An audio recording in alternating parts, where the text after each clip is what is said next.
Amigos, amigas, amigues, aquí en Cítrica Radio, Demencia Temporal hasta las 4 de la tarde. Está Esteban Chacho, está Juan Cabotti. Estamos todos aquí con muchas ganas de aprender, de investigar, de profundizar. A las espaldas, en la víspera del 17 de octubre del 75 aniversario del Día de la Lealtad, mejor dicho, el Día de la Lealtad, que celebra el 75 aniversario de aquella movilización histórica en reivindicación en nombre del general Juan Domingo Perón en aquel año contraste, año bisagra que fue en 1945. Pero somos muy inexpertos y buscamos conocer más al lado de la persona que estaremos entrevistando ahora. Él es historiador e investigador del CONICET. Su nombre es Jorge Núñez. Jorge Núñez, bienvenido a Demencia Temporal. ¿Cómo estás? Hola, buenas tardes.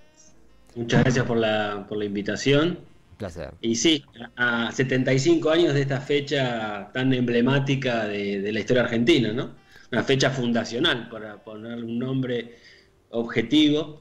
Sí. Ese 17 de octubre de 1945 claramente nace un nuevo movimiento político que es el peronismo, que sigue hasta el día hasta nuestros días, ¿no?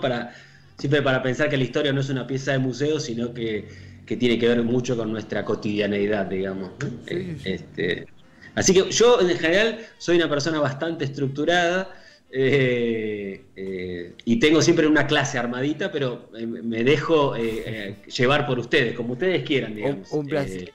Un placer. No, a ver, siempre aquí, más que preguntas son disparadores, más cuando es un tema tan amplio y tan interesante. Siempre estos son disparadores porque uno aprende escuchándote a través de diferentes intervenciones, papers, laburos. Primero, ¿qué sentís vos, qué querés vos? Que el 17 de octubre, el Día de la Lealtad, ¿se conmemora, se recuerda, se reivindica o se celebra? ¿Cuál término simpatiza más con tu idea del mismo? Muy buena primera pregunta.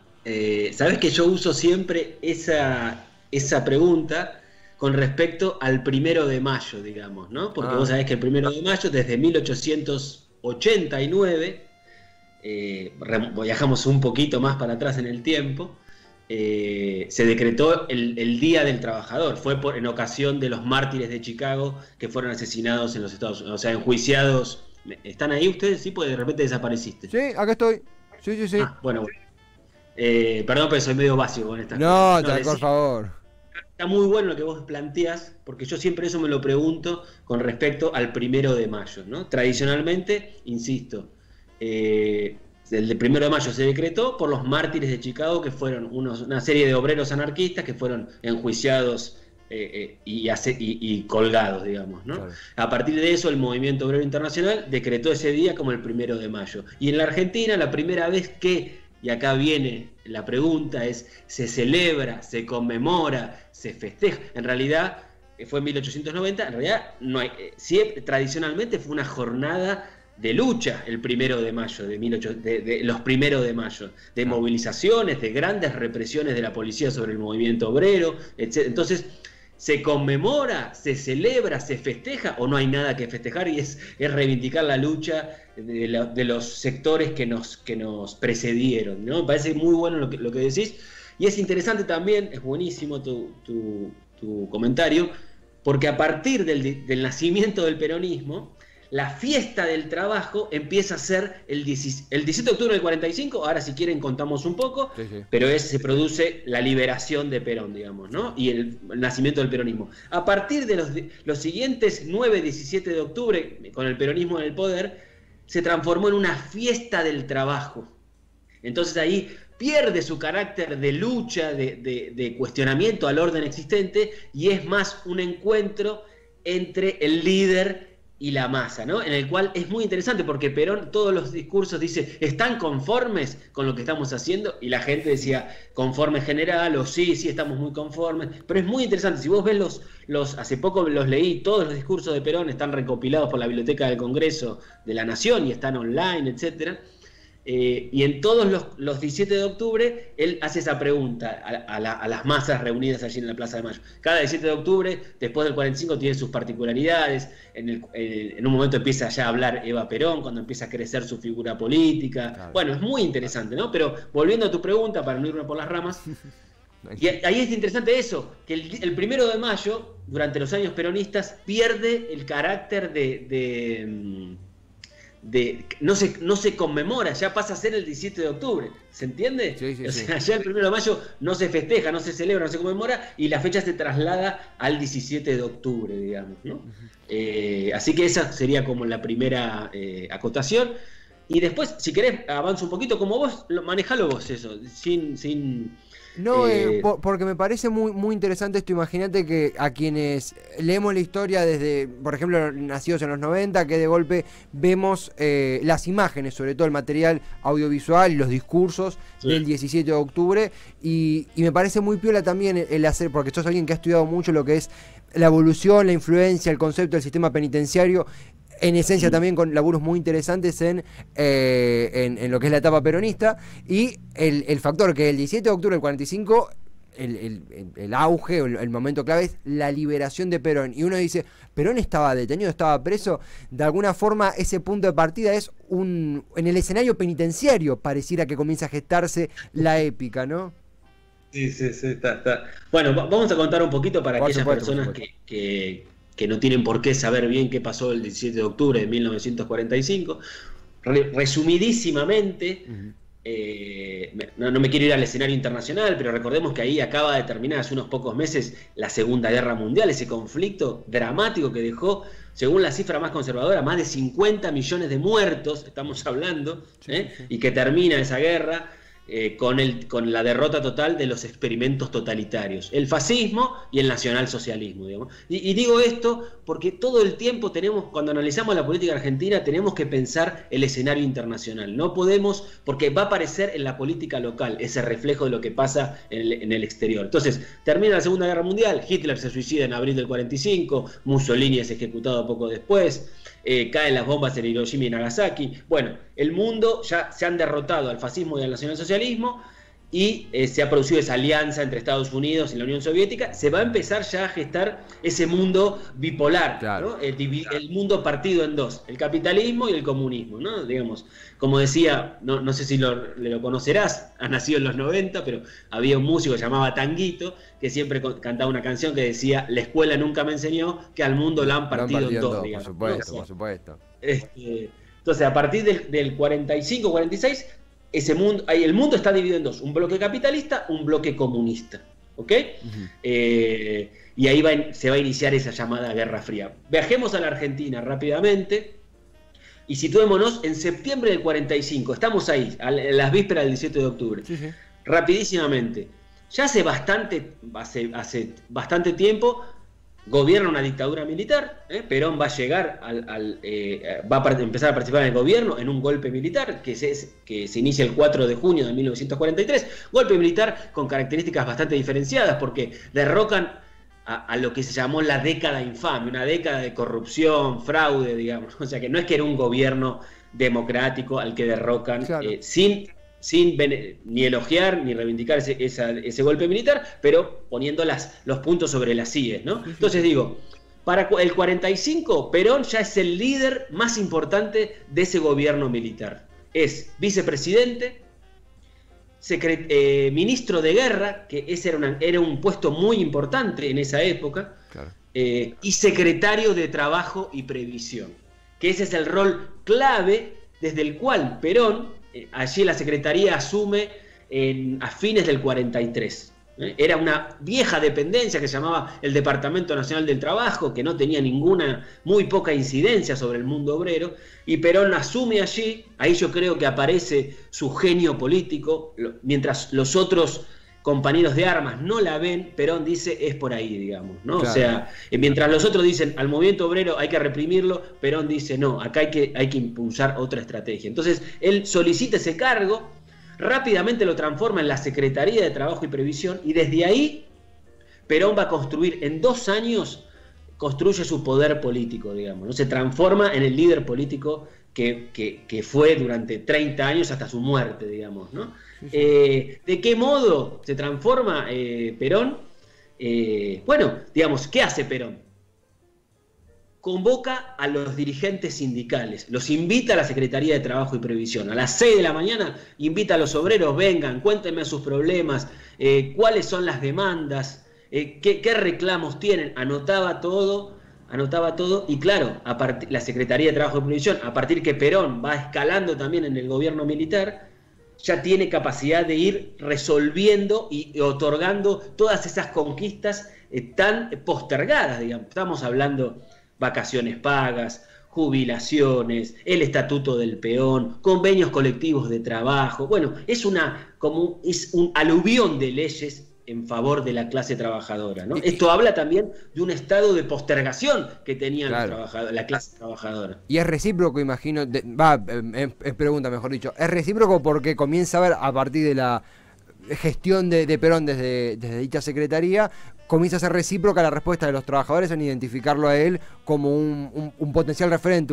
en lo que es la lucha por territorios ganados en conquistas laborales, ¿verdad? Muy buena pregunta, pero no fue tan sencillo, digamos. Es interesante, muy interesante lo que decís. ¿Por qué? Y acá te vuelvo a traer todo el tiempo al contexto internacional. Sí. La mayoría de los dirigentes sindicales en esa época eran de la izquierda, claro, socialistas o comunistas. Claro. ¿Cómo lo ven a Perón? Lo ven como un tipo que estuvo en una misión por la Alemania nazi, que estuvo con Mussolini en Italia, que es parte de un gobierno militar, y esto es importante, claro, ese gobierno militar del cual Perón forma parte, ese gobierno militar en los primeros tiempos fue fuertemente represivo, clausuró sindicatos, estableció la enseñanza religiosa obligatoria en las escuelas, eran ultracatólicos, crea la Policía Federal Argentina, se reprimió a los trabajadores, hubo muchos exiliados, dirigentes políticos que se tuvieron que exiliar, o sea, en un principio muchos de esos dirigentes sindicales lo miran con absoluta desconfianza. Claro. ¿Se entiende? Sí. Lo mira, digamos, este es un fascista, digamos, hablando así rápidamente. Este tipo es un fascista. ¿Qué me viene con estas cosas, digamos, ¿no? Entonces ahí Perón, no fueron todos, por supuesto, hubo muchos sectores del sindicalismo, como un historiador que llama Juan Carlos Torre, que llama la vieja guardia sindical, muchos sindicalistas del socialismo rápidamente se plegaron cuando empiezan a ver las conquistas, los convenios, todas las mejoras que obtienen los obreros. Bueno, muchos ya ahí saltan del socialismo al peronismo. Y también en los casos que Perón encontraba una férrea oposición, ¿qué hace? Indaga entre las segundas, terceras líneas de esos gremios. Un caso rápido te traigo: la carne. Era un sindicato muy importante, los frigoríficos. Sí. Entonces, ahí había un tipo, el líder del sindicato de la carne, se llamaba José Peter, un dirigente comunista. Imagínate, Perón lo llama a la secretaría, le dice: yo no voy ni loco con este fascista, no quiero saber nada. ¿Qué hace? Empieza a indagar y busca y encuentra un tipo de Berisso, se llamaba Cipriano Reyes. ¿Se entiende? Y sí, Cipriano, entonces lo insufla a Cipriano Reyes va a crear un sindicato paralelo, ¿se entiende? Y Cipriano Reyes va a ser uno de los protagonistas del 17 de octubre. Claro. ¿Me explico? Entonces, desde la Secretaría de Trabajo y Previsión es donde Perón construye su poder político. Y permíteme una pequeña aclaración que me parece interesante. Sí. El proyecto original de Perón, primero, es el único de todos los militares que están en el gobierno, que es el que tiene un proyecto político. ¿Se entiende? Es el único que tiene un proyecto político y que lo puede empezar a llevar adelante. El proyecto político de Perón, a ver, yo siempre cuando doy clase en la facultad digo, no sé bien qué fue Perón, digamos, porque dijo una cosa, dijo otra. Si hay algo que no fue, es de izquierda, digamos, ¿no? O sea, eso es clarísimo. Si hay algo que insisto, que no es una mirada peyorativa, es una descripción, digamos, dato, no opinión, como se dice, ¿no?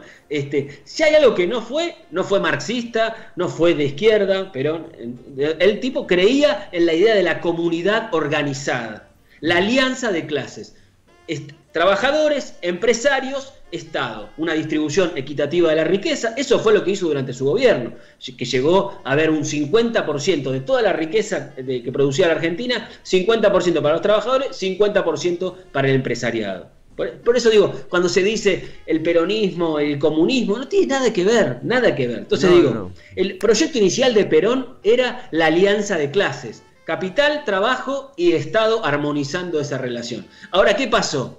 Lo vemos a Perón, por ejemplo, en junio del 44, yendo a la Bolsa de Comercio a decir a los empresarios, muchachos, hay que repartir algo para no perderlo todo. Los asusa con el llamado peligro rojo del comunismo. Siempre estaba este temor, que la clase obrera virara hacia el comunismo, digamos, ¿no? ¿Se entiende? Sí, sí. Recordemos que el comunismo era una realidad objetiva, estaba ahí la Unión Soviética, ese monstruo, digamos, ¿no? Claro. Entonces, esa alianza, ese proyecto de Perón, de una alianza de clases, bueno, ¿por qué naufraga? Porque el empresariado no acepta. Primero, no le cree ese discurso apocalíptico que plantea Perón, del peligro rojo. Pero más importante aún, yo le he dado mucha vuelta al asunto y le sigo dando vuelta. Más allá de si Perón tenía vínculos o no con los nazis, como lo amenazaban, más allá del supuesto autoritarismo, en realidad lo que les molesta a las corporaciones empresarias, a la Unión Industrial Argentina, a la Sociedad Rural Argentina, ¿y qué es? Es la ley laboral, claro. es poner la plata. En resumen, lamentablemente todo, podés decorarlo no, Perón era un nazi. En realidad lo que les molesta, el grano ahí, diciéndolo vulgarmente, es pagar las jubilaciones, es pagar el aguinaldo, es pagar las vacaciones, es aumentos salariales por convenio colectivo, es aumentos salariales permanentes. En definitiva, por eso, digamos, las corporaciones empresarias rápidamente se ponen en la vereda de enfrente de Perón. Entonces, ¿Perón qué hace? Tiene que radicalizarse su discurso, tiene que apoyarse en el único sector que lo va a bancar durante toda su vida, que es la clase obrera. Claro. ¿Se entiende? Ahí se va construyendo ese vínculo. Y hoy perdimos un... Disolver, digamos, ¿no? Sí. No, había habido un pequeño corte, pero queda un vínculo indisoluble. Se escuchó perfecto, pensamos que había un pequeño cortecito, pero no. Si se están sumando ahora, estamos en una clase magistral con Jorge Núñez, investigador e historiador del CONICET. Por supuesto, primero Jorge, sabemos que sintetizar estos momentos de la historia es un desafío astronómico, así que es excelente el laburo y más que agradecidos, y también mismo incluso por la manija que uno lo impulsa, esta gestación del ser político de Perón, de esta clase obrera que primero desde su dirigente las puedo mirar con recelo, y luego por esta radicalización ante la oposición al empresariado, y ante la oposición del empresariado hacia él, Perón realiza... Como por ahí, para no dejar afuera el tema, porque me parece muy piola teniéndote a vos, insisto, más un disparador que una pregunta, los días de Perón detenido y cómo eso influyó en él, ya que sos un estudioso en la materia, ¿hubo un cambio de pensamiento, un cambio de estrategia a partir de la detención de Perón? ¿Cómo analizas la influencia de ese proceso en el general? A ver, rapidísimo, y vos cortame cuando sea, ¿no? También para entenderla, porque el 17 de octubre es, si bien es el nacimiento de un nuevo movimiento, es el corolario de todo un proceso, que la historia son procesos, ¿no? No es que el 17 de octubre no pasa porque sí, digamos, ¿no? Total. Entonces te decía, rapidísimo, 19 de septiembre, un mes antes del 7 de octubre, hay una enorme marcha de toda la oposición política, Marcha de la Constitución y la Libertad, se denomina, se hace en la Plaza San Martín, ahí en Capital Federal. Hay 250.000 personas manifestándose con la consigna: entrega del gobierno a la Corte Suprema y los militares a los cuarteles. Ahí están los radicales, los socialistas, los comunistas, los conservadores, están todas las corporaciones empresarias y están los grandes medios, La Nación, la prensa y el naciente Clarín, que se había creado unos pocos meses antes, digamos. Hay una enorme manifestación que reclama, en realidad, sáquenlo a Perón, básicamente es eso, no demos tantas vueltas. Y entonces ahí, unos días después, lo detienen a Perón. Un día después de su cumpleaños número 50, un sector de las Fuerzas Armadas lo detiene, lo acusan de 3 cosas. La audaz política laboral, en esos términos lo dicen, la audaz política laboral, la relación de Perón con Eva, recordemos que ya ellos estaban de novios, se habían conocido un año atrás en el Luna Park. Sí. Y el manejo de la política exterior, porque Perón le había declarado la guerra a la Alemania nazi en marzo del 45. Esto para que sigas pensando cómo el contexto internacional sigue influyendo en nuestra política local. Bueno, lo detienen a Perón Y ahí, claro, ahí es una semana desde él lo detiene, el 9 lo destituyen de todos los cargos. Al día siguiente se despide de los trabajadores desde la Secretaría de Trabajo y Previsión, da un discurso por la radio muy emotivo en el cual dice, digamos, cuiden estas conquistas porque son de ustedes, y dice, venceremos, dice, en un año, pero en 10, dice, en un año o en 10, pero venceremos, ¿no? Parece Lenin hablando en ese momento, Perón. Y ahí, bueno, ahí a él lo mandan a Martín García, y ahí empieza todo un rum de rumores, digamos, ¿no? Porque, por un lado, los trabajadores no saben, nadie sabe dónde está Perón. Se dice que lo van a fusilar. El gobierno le dice a los obreros, no se preocupen, las conquistas que les otorgaron durante estos años van a ser mantenidas, no se van a quitar. Eso es el discurso del gobierno, ya sin Perón. Sí, sí. ¿Qué experimentan los obreros en las fábricas? Y el revanchismo y los peones en los campos. El revanchismo del empresariado. Claro. Dice, ya está. Muerto el perro, se acabó la rabia. Lo sacamos a este tipo. Y ahí un pequeño detalle. 12 de octubre, el feriado, ¿no? Día de la Hispanidad, tradicionalmente, etcétera. Los feriados se pagan, por supuesto, ya a partir de Perón, etcétera. ¿Qué les dice los patrones a los trabajadores? El 12 de octubre que se los pague Perón, le dice. ¿Se entiende? Entonces, sí. Los trabajadores empiezan a experimentar. Dicen, primero, bueno, ¿dónde está el tipo que nos dio por primera vez dignidad? Claro. ¿Y qué va a pasar con todos los derechos laborales que hemos conquistado? Entonces, ahí empieza todo un run, negociaciones, está la CGT ahí también. Y, para hacerla corta, Perón lo mandan a Martín García, a la isla Martín García, detenido, y ahí ya se reúne la CGT, plantean hacer un paro, una huelga general para el día 18 de octubre, pero en la mañana del 17, ya en la madrugada de ese 17, que según el servicio meteorológico iba a ser un día caluroso, bueno, ahí cientos de miles de obreros y obreras de Berisso, Ensenada, La Plata, Remedio de Escalada, Herli, Lanús, Banfield, salen de las fábricas de manera espontánea y empiezan a caminar, empiezan arengando, pasan por otras fábricas, arengan a los trabajadores, dice, los que están con Perón que se sumen al montón, o una cosa así, algún cántico así, empiezan a cruzar el riachuelo. Sí.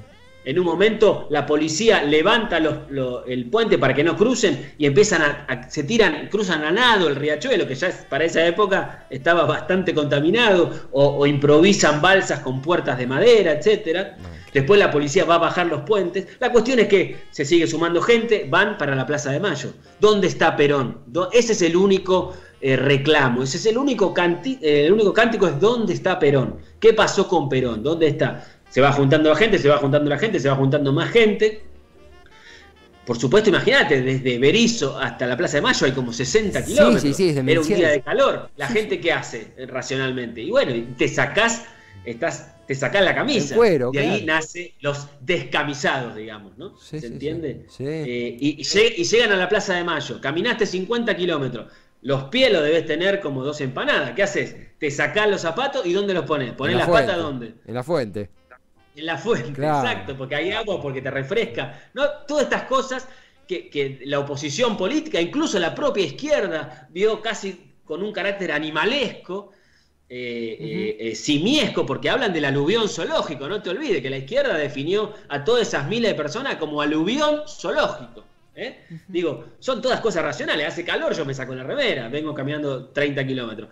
Llego a la plaza, hay una fuente y meto los pies, y sí. ¿No? Más unida de Berisso, más unida de Berisso. Claro.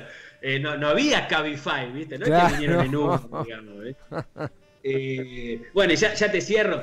Se sigue sumando gente, van pasando las horas, Ahí hay un testimonio muy lindo de Raúl Scalabrini Ortiz, que era un intelectual, un escritor, ingeniero agrónomo, un tipo que venía del irigoyenismo, ¿no? Tiene una frase hermosa que habla, describe a los laburantes cómo vienen. Dice, de todos lados, dice, es el subsuelo de la patria sublevada, digamos, ¿no? Y esto es bien interesante.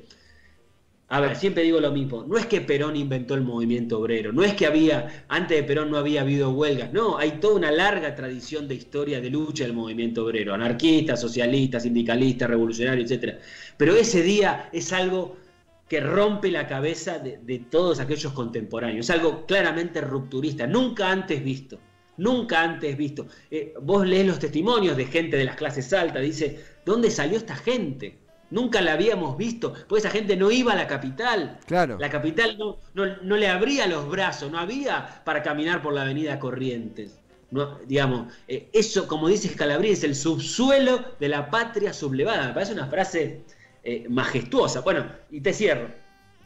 Perdón, pero no, por favor, por favor. Bueno, se va juntando más gente, se va juntando más gente. No quieren reprimir, nadie quiere asumir el costo político de reprimir a la multitud. Ahí hay un tipo de la Marina fue tradicionalmente siempre antiperonista, que le ordena a un capitán que dispare sobre la multitud, que ya empieza a golpear las puertas de la Casa Rosada. ¿Dónde está Perón? ¿Dónde está Perón? ¿Dónde está Perón? Ya empiezan a golpear con insistencia las puertas. Y este tipo de la Marina le ordena a un capitán que dispare sobre la gente. Y el tipo le dice, traeme una orden escrita.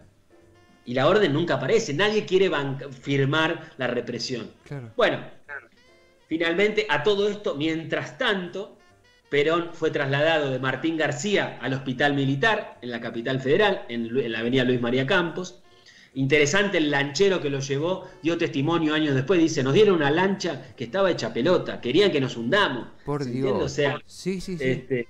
Bueno, la cuestión, y ya te cierro, son las 6, 7 de la tarde, hay una multitud enorme en la Plaza de Mayo, y los militares que lo habían desalojado a Perón del poder, tiran la toalla y dicen, bueno, váyanlo a buscar al hospital militar, y ahí, claro, Perón tiene el ancho de basto, el ancho de espada y el 7 de espada. Claro. Digamos, le dice, bueno, ¿quieren que yo vaya? Que yo, la gente lo único que decía es, no nos vamos de acá hasta que no aparezca Perón en el balcón. Me puedo quedar 3 días, decían, no nos vamos a ir de acá. Sí. Entonces, ahí Perón dice, bueno, los militares que me sacaron del poder fuera del ejército, yo renuncio a todos mis cargos y me presento como candidato a presidente a las elecciones que iban a ser en febrero de 1946, digamos, ¿no?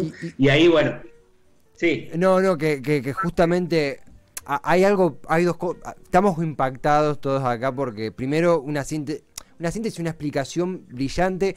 A la medida que hablas aparecen las imágenes, si bien veíamos imágenes en la pantalla, gracias al laburo de la operación aquí, las imágenes se recrean en nuestra cabeza. Es una explicación apasionante, es apasionante la palabra, y todos los detalles que van confeccionando la imagen entera de un día histórico que a los que nacimos 50 años después nos sigue poniendo la piel de gallina. Es increíble y además la historia, vos lo dijiste, al ser procesos, a veces los tiempos mediáticos son tiranos y uno tiene que hacerse el tiempo para escucharlo entero porque es un regalo y es imprescindible. Porque ahora ya, amén del discurso de Perón que estamos viendo ahí en pantalla, vamos rumbo al 46. Sí. Yo te hago una doble propuesta, Jorge, porque es una cita que es un deleite. Primero, ahora repasamos tus redes porque hay trivias, hay interacción, se está picando bastante. De hecho, participé y la recomiendo y me fue bastante bien. No quiero tirarme así, pero me fue muy bien.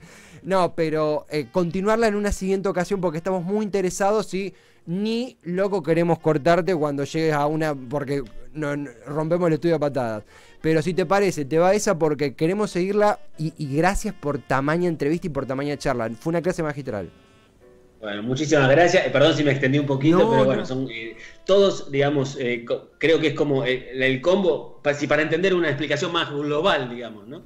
Y no contar únicamente el 17 de octubre, que es esta fecha, insisto, fundacional de la historia argentina. Total. Pero muchísimas gracias a ustedes por el tiempo. Y las redes, si querías repasar, DR Jorge Núñez, ¿digo bien? Sí, desde el Instagram es DR Jorge Núñez, porque no hay ñ. Es verdad. Y ahí sí subo contenido histórico, efemérides, y hago trivias en general. Suelo hacer trivias, que la gente vota, ¿no? Yo pongo ahí el tema, pongo 4 temas, la gente, el más votado, después lo hago, digamos, ¿no? Y sí, además me encanta porque me gusta que a la gente le guste, y yo aprendo siempre, digamos, ¿no? Porque yo no sé de todo, obviamente, o sea, uno sabe de cosas, algunas cosas, otras las va repasando, pero no sé, el otro día hice una sobre Churchill, o sea, el más votado fue Winston Churchill, Y bueno, eso me implica ponerme a leer un poco, indagar. Son preguntas simples, digamos, también. Vos pensás que los espacios de las redes y eso no son muy... no hay mucho espacio para hacer grandes disquisiciones, son preguntas más simples, pero bueno, a mí me gusta y si a la gente le dispara para seguir luego leyendo, Claro. yo ya gané, como diría Margarita Stolbizer. Stolbizer y Perón en la misma oración, escúchelo entero, no malinterprete, no, Jorge, en serio, no. Piel de gallina, realmente, piel de gallina, flor de viaje, flor de clase magistral. Te seguiremos en redes y la seguiremos al aire. Agradecerte a vos, a tu equipo también por permitirnos el enlace y un viaje tremendo. Un gran abrazo, buen cierre de semana y muchísimas gracias por eso. Gracias por todo. Chau, chau. Hasta pronto, muchísimas gracias. Qué nota, qué charla, qué viaje. No fue un reportaje, fue una clase magistral realmente en torno a los sucesos que rodean al 17 de octubre. Nos vamos con la maíz, sí. Yo tengo ganas de cruzarme el riachuelo a nado ahora. ¿Qué hago? Estamos encima en Avellaneda, dato no menor, la cuna de la resistencia. Como quien dice, vamos a ir a un corte musical con El Sol que Asoma, con la marchita musical. Vamos con la marcha peronista. Hugo del Carril, no la podemos dejar. Here Come the Sun, aquí viene el sol. Qué gran nota.